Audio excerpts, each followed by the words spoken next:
अब एक बॉडी बनाई गई है जिसका काम ये है कि यूथ को हमने यहीं पे अपने मुल्क में एंगेज करना है।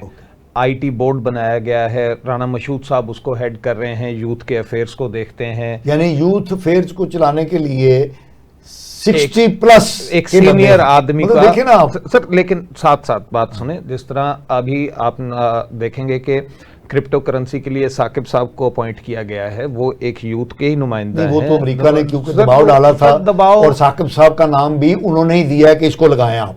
जिस तरह आपकी हुकूमत के जो वजीर खजाना है उनका नाम वो आपने तो नहीं चुना सर, ये कुछ चीजें गवर्नर स्टेट बैंक है वो आपने तो नहीं चुना। तो इसी तरह साकिब साहब आपके पास होना ये चाहिए, आपके पास आमिर कबीर एविडेंस साहब क्या होना है? ये चाहिए कि आप जैसे नौजवान को लगाया जाता। सर मैं आ रहा हूँ, आप बात तो मुकम्मल होने दें ना, मैं उसी तरफ आ रहा हूँ। अब बात करते हैं, अगर लेट सपोज पंजाब गवर्नमेंट की, इन्होंने कहा कि सपोर्ट नहीं करते। भाई आसान कारोबार स्कीम किसके लिए है? क्या वो 60 साल बाबे के लिए? हमारी तो चीफ मिनिस्टर साहिबा खुद ये बात कह रही हैं कि भाई यूथ आगे आए, लोन ले, काम करे, और उन पे मिनिमम मार्कअप है। अगर एक सर्टेन अमाउंट से ऊपर आप जाते हैं तो मार्कअप है, वरना अदरवाइज तो मार्कअप भी नहीं है। तो ये क्या है? ये सपोर्ट है लोगों को कि भाई आप अपने बिजनेस सेटअप्स यहाँ पे करें, हम आपको फैसिलिटेट करेंगे। गवर्नमेंट करना चाह रही है और हो रहा है। और देखें, कुछ चीजें अगर पिछले कई दहाइयों से खराब हुई हों तो उनको चीजों को ठीक करने में कुछ वक्त। अच्छा आमिर साहब, एक बात, आपके मुख्तलिफ अदवार हुकूमत में जो पूरे नहीं हुए उसमें इस तरह की स्कीमें आती रहीं, लेकिन मुझे नहीं लगता कि इन स्कीमों की वजह से कोई एक भी डॉक्टर सुमन राव आप पैदा कर सके हों। डॉक्टर सुमन राव अगर एक बडिंग और एक एस्पायरिंग एंटरप्रेन्योर है तो वो अपने जोरे बाजू पे बनी है, उसमें आपकी कोई वो स्कीम शामिल नहीं है, मेरा जहाँ तक ख्याल है। क्योंकि वो तो बता रही हैं कि मैंने 100 बंदों को एम्प्लॉयमेंट दी है, और हुकूमत जो है वो देखें, वो उनके पास बिजनेस का स्किल और नॉलेज कहाँ से ट्रांसफर हुआ है? उनके वालिद साहब से। अब आई डोंट नो कि उनका बिजनेस का क्या लेवल क्या नहीं, लेकिन she got the skills from her father, वहां से उनको स्किल्स मिली हैं। बाकी इनिशिएटिव उनका अपना है और वो आगे उसको लेके बढ़ी हैं, और इन्होंने उसको एक्सपैंड किया है, ये बड़ी खुशाइन बात है, उनके लिए भी अच्छा है। लेकिन अगर आप बात करते हैं कि जी किसी एक स्कीम ने किसी का फायदा नहीं किया, आज अगर आप बात करते हैं होनहार स्कॉलरशिप प्रोग्राम की, एक रेडी वाले का बच्चा, एक दुकान वाले का बच्चा, इनको इस बात का बखूबी अंदाजा होगा कि डॉक्टर बनने में कितना खर्चा होता है। ठीक है, एक आम आदमी तो नहीं अफोर्ड कर सकता। बच्चे उनके पढ़ते हैं सरकारी कॉलेज से, उन्होंने एफएससी किया, अच्छे नंबर लिए, लेकिन कल को वो रुक जाते हैं इस वजह से कि यार हम अफोर्ड नहीं कर सकते बच्चे को डॉक्टर बनाना। आज आपकी सीएम ये कह रही है कि बच्चा पढ़े, फीस मैं दूंगी, और अमलन दी जा रही है, ऑन ग्राउंड दीजिए। ये क्या है? ये एक सपोर्ट है कि यार आप डॉक्टर बने, आईटी इंजीनियर बने, या किसी भी फील्ड में जाना चाहते हैं, हम आपको सपोर्ट करेंगे। एक सर्टेन मेरिट रखा है कि उससे ऊपर आप नंबर्स लें और हम आपकी फीस देंगे। और मैं इस तरह के आपको बेशुमार लोगों से मिलवा सकता हूं आपके के वो बताएंगे कि हमारे बच्चों की फीस दी जा रही है अपीफ के जरिए, ठीक है, एजुकेशन फाउंडेशन के जरिए दी जा रही है। हम लैपटॉप्स क्यों देते हैं बच्चों को? मतलब लैपटॉप एक इक्विपमेंट है जो आपको अपग्रेड करता है। ठीक है, आज के जमाने से हम आहंग होने के लिए लैपटॉप स्कीम दी जा रही है बच्चों को, उनको स्कॉलरशिप्स दी जा रही हैं, आईटी लैब्स नहीं बनाई जा रही हैं, एजुकेशन सेक्टर में तो अब बेपनाह काम होता हुआ देख रहे हैं। येलो कैब स्कीम भी आई थी और उसने बहुत सारे लोगों को रोजगार तो अब हम उसकी जगह पे ई टैक्सी स्कीम लेके आ रहे हैं, मॉडर्न जमाने के साथ चलने की कोशिश कर रहे हैं। इलेक्ट्रिक बसेस आपके तमाम सिटीज में चलाई जा रही हैं, मोस्टली बड़े बड़े डिस्ट्रिक्ट्स में ऑपरेशनल हो चुकी हैं। ये सहूलियात किसके लिए? ट्रांसपोर्ट की सहूलियात। लोग मेट्रो को ऑब्जेक्ट करते हैं कि जी मेट्रो बना दी, ये कर दिया, पुल बना दिए। बड़े सिटीज में शुमार होना है और अपने आप को अपग्रेड करना है। जो जंगला बस कहा करते थे लोग, अब खुद उन्होंने खुद बनाई जंगला बस। अच्छा डॉक्टर साहबा, आप माशाल्लाह अच्छा काम कर रही हैं, आपने अच्छा शोबा चुना है।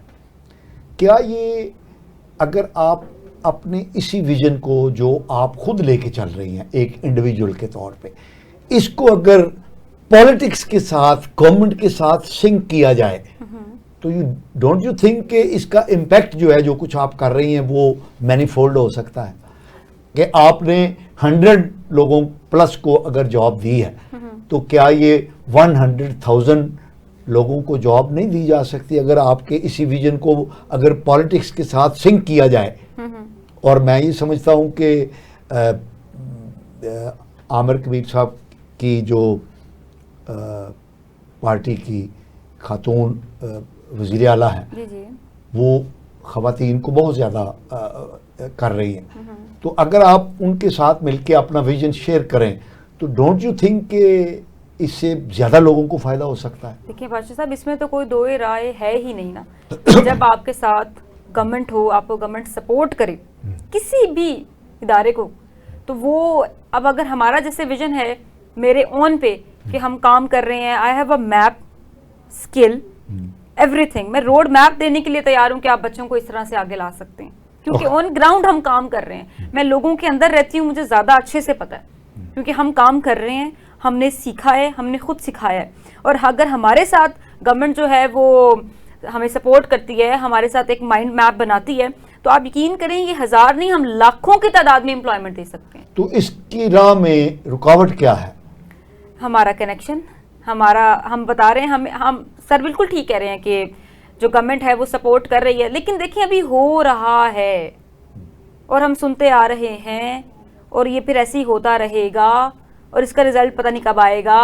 तो उसमें क्या है कि हम बैक द फुट आके हम एंटरप्रेन्योर्स जो हैं, बच्चे जो हैं, हमने खुद ही शुरू कर दिया कि भाई वो तो सुन नहीं रहे हैं 50 सालों से। मेरे बाबा भी आज से बड़े सालों पहले भी बताते हैं फलानी स्कीम भी आई थी और ये भी हुआ था और वो भी हुआ था।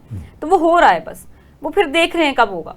तो हम लोगों ने खुद से स्टार्ट कर दिया कि हर बच्चे ने खुद ही इनिशिएटिव ले लिया कि अपना कोई ना कोई काम करना है और खुद ही कुछ करना है, खुद अपना कमाना भी है, लोगों की हेल्प भी करनी है। और जब एक बंदा काम करता है तो वो सिर्फ उसका काम नहीं होता, उसके साथ बहुत से लोग अटैच हो जाते हैं और बहुत से लोग उससे सीखते भी हैं। लेकिन स्टिल आपकी वाली बात कि गवर्नमेंट अगर हमारे साथ चलती है, मैंने आपको बताया कि हम लोगों ने पाकिस्तान में ऐसे ऐसे कारोबार किए हैं जो बाहर होते थे, जो टेक्नोलॉजीज बाहर होती थी, पाकिस्तान में वो चीज अवेलेबल नहीं थी, पाकिस्तान के अंदर हम वो लेकर आए, हमने उसका इनिशिएटिव लिया और ये बहुत प्राउड मूवमेंट था पाकिस्तान के लिए। लेकिन हमें उस तरह से प्राउडली रिप्रेजेंट नहीं किया गया। आमिर साहब जी सर, ये आपके साथ बैठी हैं,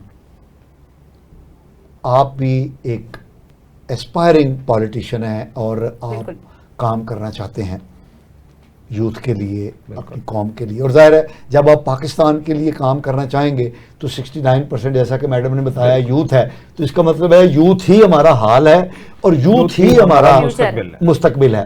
तो आप क्यों नहीं, आप क्योंकि हुक्मरान जमात से आपका ताल्लुक़ है और सिर्फ जमात से नहीं बल्कि जमात के फाउंडर के साथ आपका ताल्लुक़ है, मुझे मालूम है कि जो चौधरी कबीर अहमद खान साहब हैं, जो उनके PSO भी हैं एजाज़ी, वो नवाज शरीफ साहब के साथ 1-on-1 हैं। तो आप इन तरह की डॉक्टर सुमन राव जैसी जो यंग कामयाब, यानी ये किताबी बातें करने वाली नहीं है, अमलन जिन्होंने ऑन ग्राउंड प्रोजेक्ट्स को इम्प्लीमेंट करके, एग्जीक्यूट करके ना सिर्फ अपने लिए रिसोर्सेज जनरेट किए हैं बल्कि बहुत सारे लोगों को एम्प्लॉयमेंट दी है, इनको आप टैग क्यों नहीं करते मरियम नवाज साहिबा से? सर देखिए, टैग होने के लिए ना हमारी जरूरत है ना आपकी जरूरत है, ये खुद भी टैग हो सकते हैं। नहीं, उसका तरीका मैं बताता हूँ ना। देखें, पंजाब इंफॉर्मेशन टेक्नोलॉजी बोर्ड बना हुआ है, ठीक। आप सबसे पहले तो अपने आप को वहां पे, और आई एम श्योर कि ये गवर्नमेंट के बहुत से प्लेटफॉर्म्स पे रजिस्टर्ड ही होंगे तो ये काम कर रहे हैं ना, मतलब ई-कॉमर्स का काम कर रहे हैं। लेकिन आपको अपनी आवाज आगे पहुंचानी होती है। बिल्कुल हम मीडियम बनने के लिए तैयार हैं कि लीडरशिप तक ऐसे लोगों की आवाज पहुंचाई जाए कि वो आपके साथ मिलकर काम करना चाहते हैं। लेकिन ऑन द कॉन्ट्ररी इनको भी अपना प्लान सबमिट करने की जरूरत है। आज अगर कोई शख्स ये कहता है कि मेरी अप्रोच नहीं है इस टेक्नोलॉजी के दौर में भी, तो आप घर से बैठे हुए एक ईमेल डालें ना, तो वो ठक ठक ठक तमाम इदारों तक पहुंच सकते हैं। नहीं, एक मिनट, जो कामयाब एंटरप्रेन्योर होगा ना, हाँ, वो पॉलिटिशियन के पीछे भागेगा नहीं भागेगा। उसको क्या जरूरत है जाने की? सर यही कामयाब काम कर रहे हैं, उनको क्या जरूरत है? हमने कामयाब हुए हैं तो अब गवर्नमेंट हमारे पास आए और हमें बताया, यही चेहरा बदलने की जरूरत है। देखें, मुझे बिल्कुल इस बात का, आपने स्टार्ट में मुझसे सवाल किया कि आप पॉलिटिक्स में क्यों आना चाहते हैं। हमारे लोगों के, कारोबारी शख्सियात के जहन में या आम पब्लिक के जहन में जो एक सियासतदान का चेहरा है ना, वो मैं यहां बयान नहीं करना चाहता, ठीक है। इसको बदलने की जरूरत है। हम जैसे लोगों को, हम आगे आ रहे हैं और हमारी पार्टी लीडरशिप भी लेकर आ रही है। रोशन मिसालें उसकी मैं आपको स्टार्ट में भी दे चुका हूं। ये इसी वजह से है ताकि एक कॉन्फिडेंस बिल्डिंग मैयर किया जा सके, लोगों के साथ कनेक्टिविटी बढ़ाई जाए। और आज के दौर में, टेक्नोलॉजी के दौर में, मैं ये समझता हूँ कि कनेक्टिविटी करना बहुत आसान है। आप ईमेल के ज़रिए, सोशल मीडिया प्लेटफॉर्म्स के ज़रिए आप एक ट्वीट डाल दें तो वो भी वायरल हो जाती है, ठीक है। कनेक्ट होना इज़ वेरी इजी, लेकिन इनिशिएटिव होना चाहिए। और सबसे बड़ी बात, एक दूसरे पे हमें कॉन्फिडेंस बिल्ड करना पड़ेगा कि यार हम साथ चल सकते हैं मिलके और कुछ अच्छा इस कौम के लिए कर सकते हैं, आने वाले मुस्तकबिल के लिए हम बेहतर कर सकते हैं। और ये तभी मुमकिन होगा जब सब एक पेज पे होंगे। और इंशाल्लाह वक्त के साथ साथ गवर्नमेंट के ऐसे मैयर्स हो रहे हैं कि लोग एक पेज पे ही आपको नजर नहीं, आए। जाहिर है